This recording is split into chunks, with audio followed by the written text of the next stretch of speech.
morning. So, blockchain. It's the exponential technology of record keeping.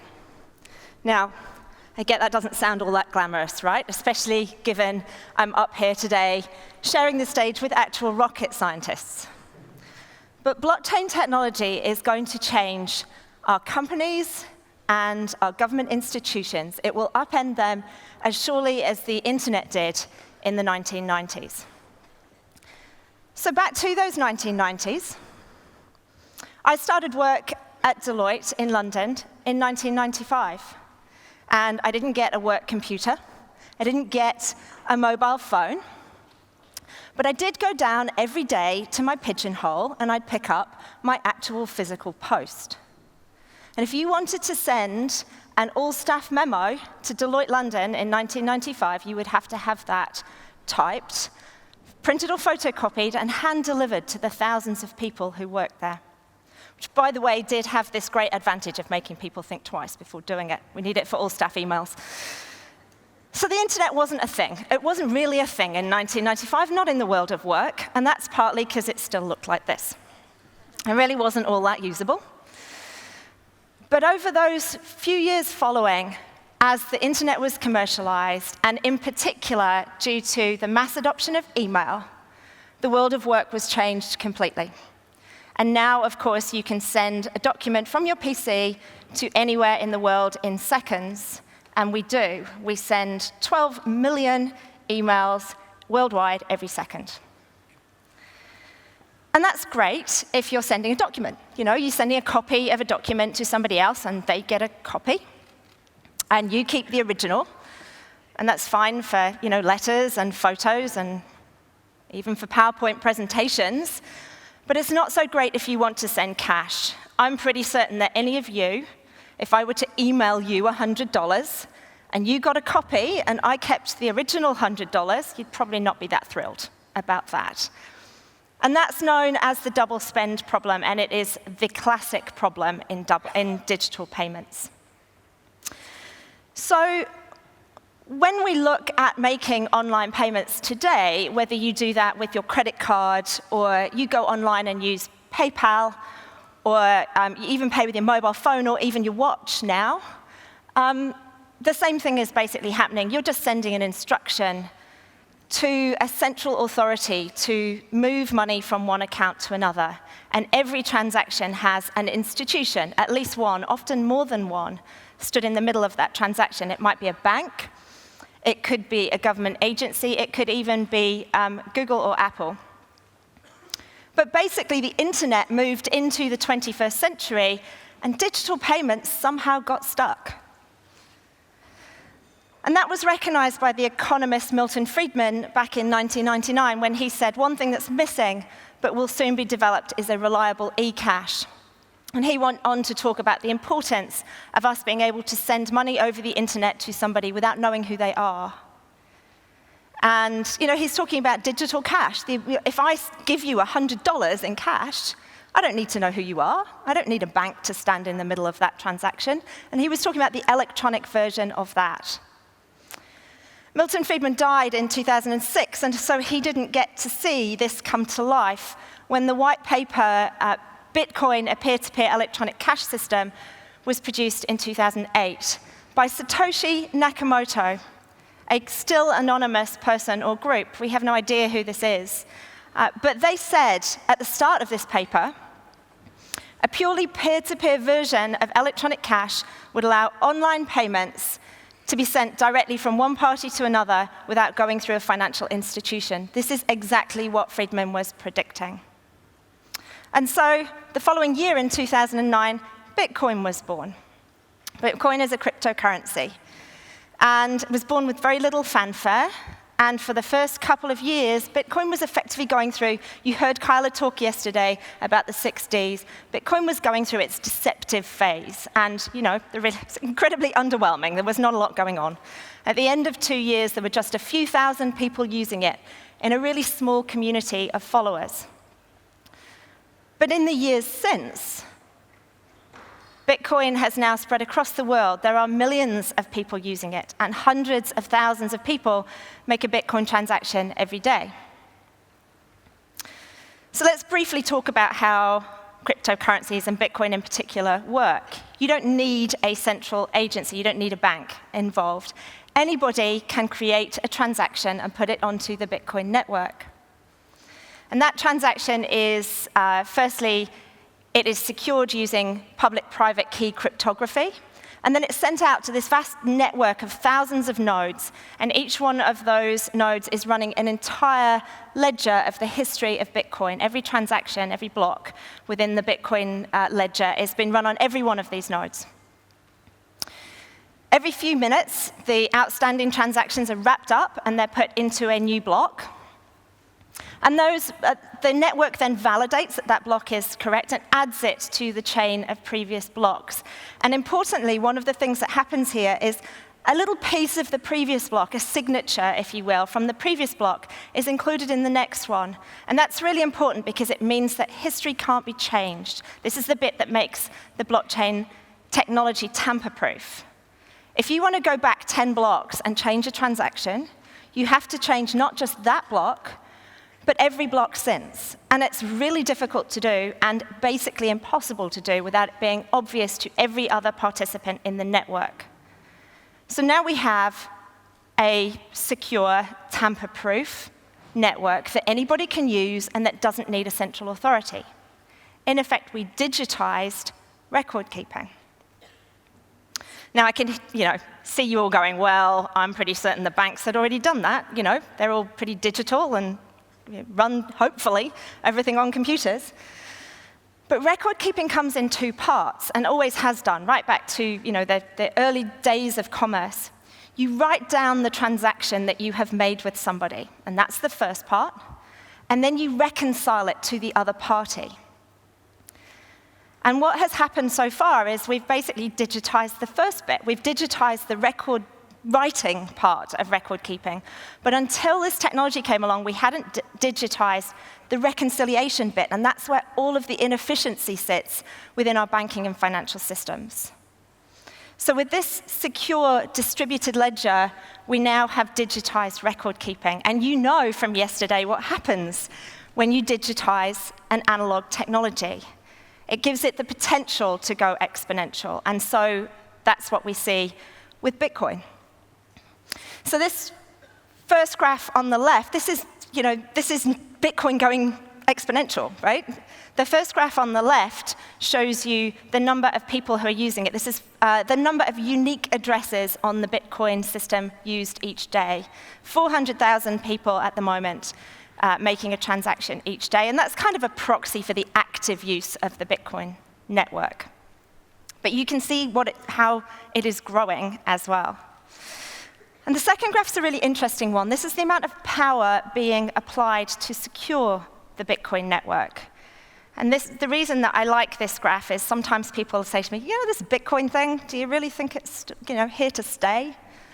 Like somehow it might be 3 guys in a garage who are going to give up one day and go and get a real job. This is the graph that I show people when we talk about that, because this shows a network hash rate, and I'll explain hash rate in a second, but network hash rate of 2 exahash per second. So Kyla talked yesterday about gigaflops, and that's sort of a measure of computing. Hash rate is the measure that we use in blockchain technology, in particular for Bitcoin, and it's basically a hash is the algorithm that's being used to secure the network. And the hash rate is the number of hashes that a computer can do each second.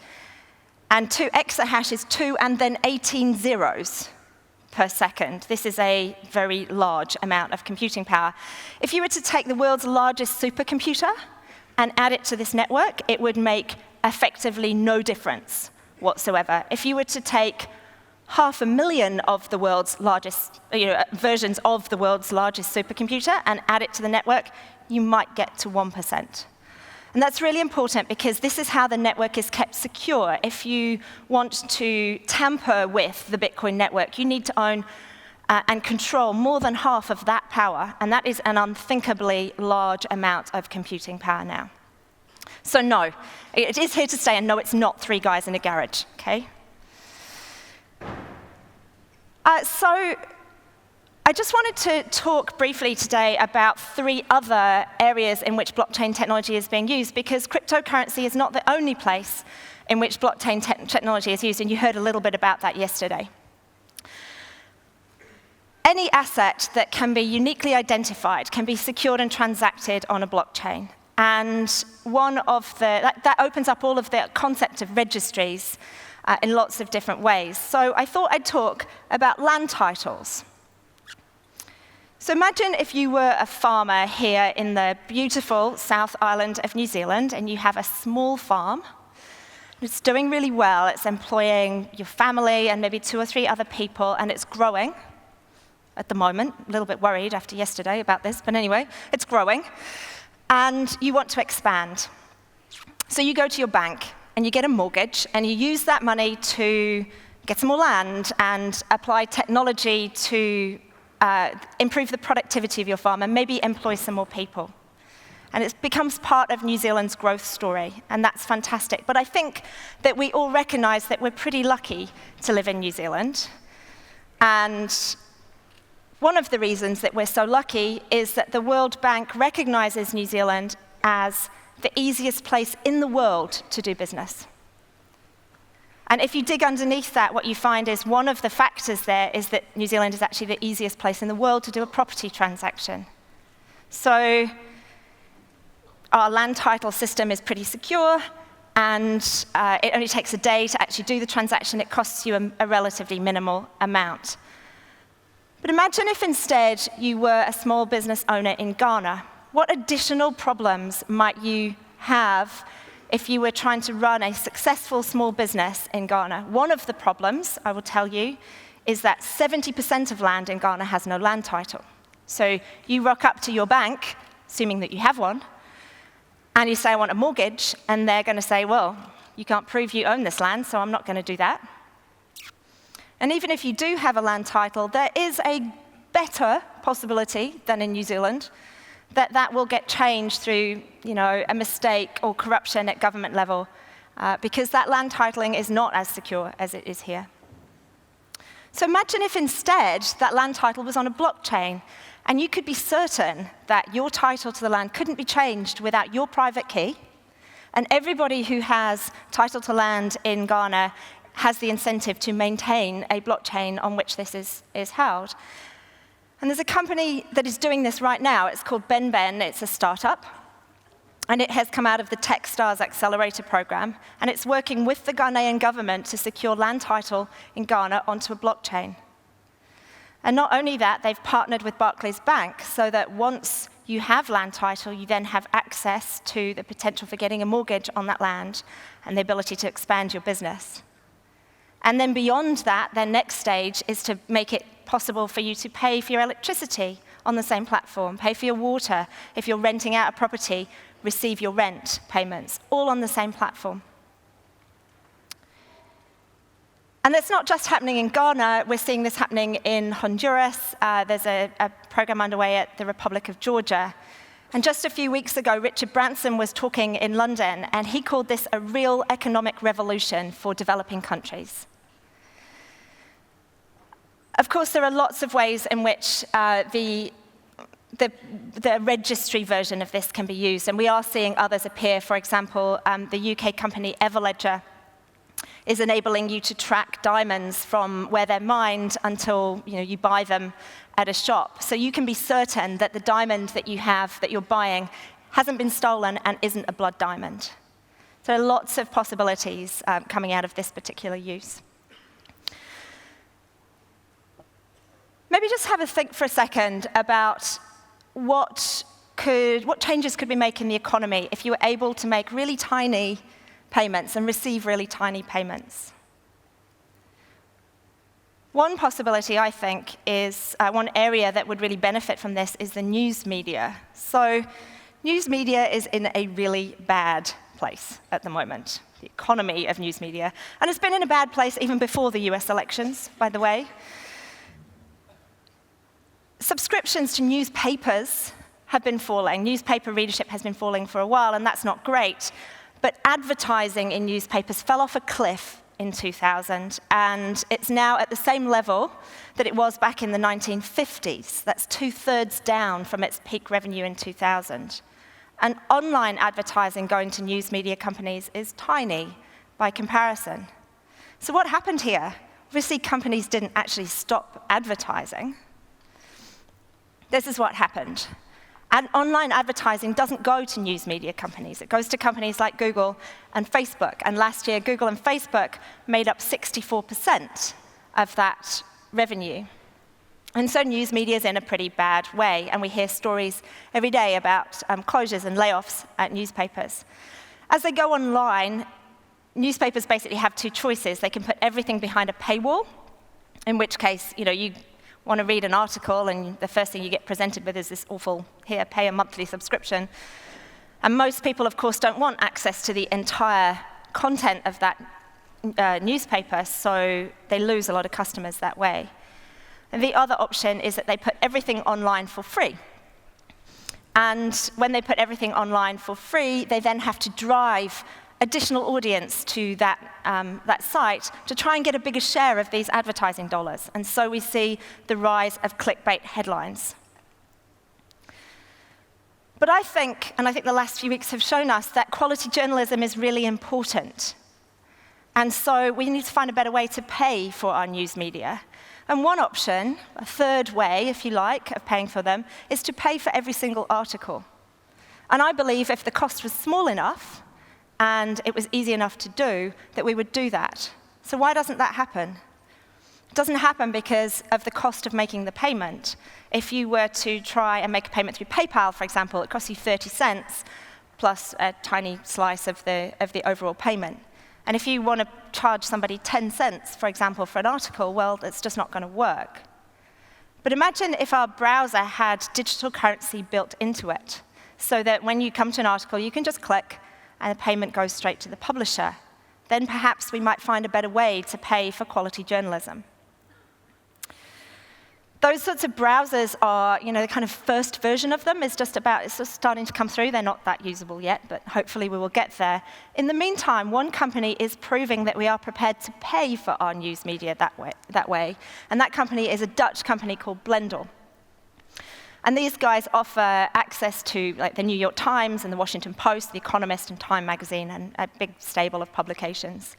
And if you want to go and pay for one of their articles, they charge you between sort of 9 cents and 59 cents for an article, and they split that revenue with the publisher. So Blendel gets some, the publisher gets some. And so we know that people are prepared to pay this way because Blendel already, in beta, has 1 million subscribers. And they can do this because they take money in chunks of $10 from you rather than every one. But imagine going forward, you would be able to pay all of that revenue to the publisher. And then perhaps I wouldn't have to give my data to Blendel so they can see everything I'm reading as well. I'd like you to think during the rest of the day as you're listening about where else might micropayments be relevant. What about those self-driving cars? What if you wanted to rent your car out while you're at work during the day? What about if you wanted to sell your solar power from your roof to your neighbor?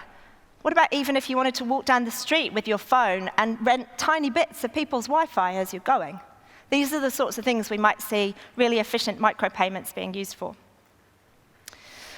And then the last area I want to talk about is cross-border payments. And here I mean cross-border remittance payments, of which we pay $600 billion per year, and the vast majority goes to developing countries. Most of this is migrants sending money home.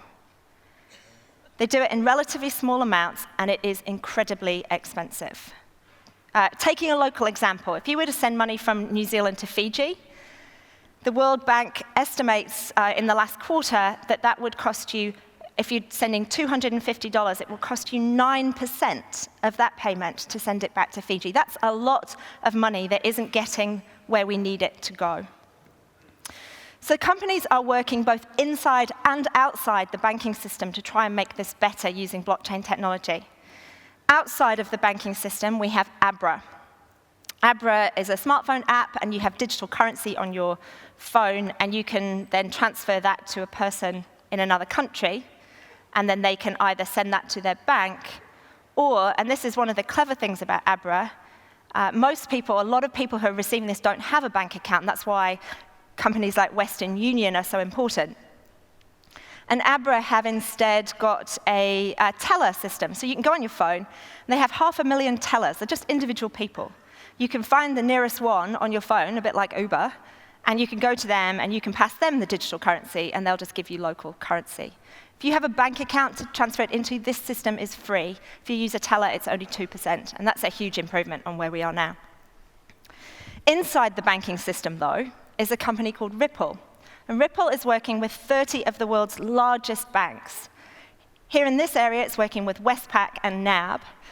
And this is trying to make cross-border payments more efficient. And they use their own digital currency. It's called XRP.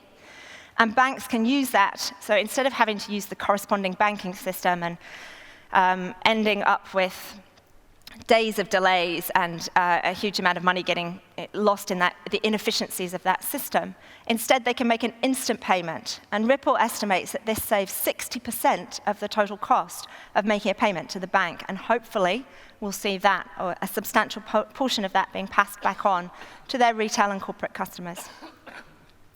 So between those two, hopefully we're starting to see the possibility that the cost of sending money abroad will come down, and more of that money will get to the countries where we need it to be and the people who need it.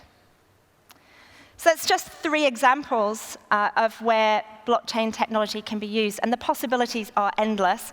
Now, I am not one of these people who is good at predicting the future, so instead I'll let Mark Andreessen talk about it. And he believes that this offers a sweeping vista of opportunity to reimagine how our financial system can and should work in the internet era.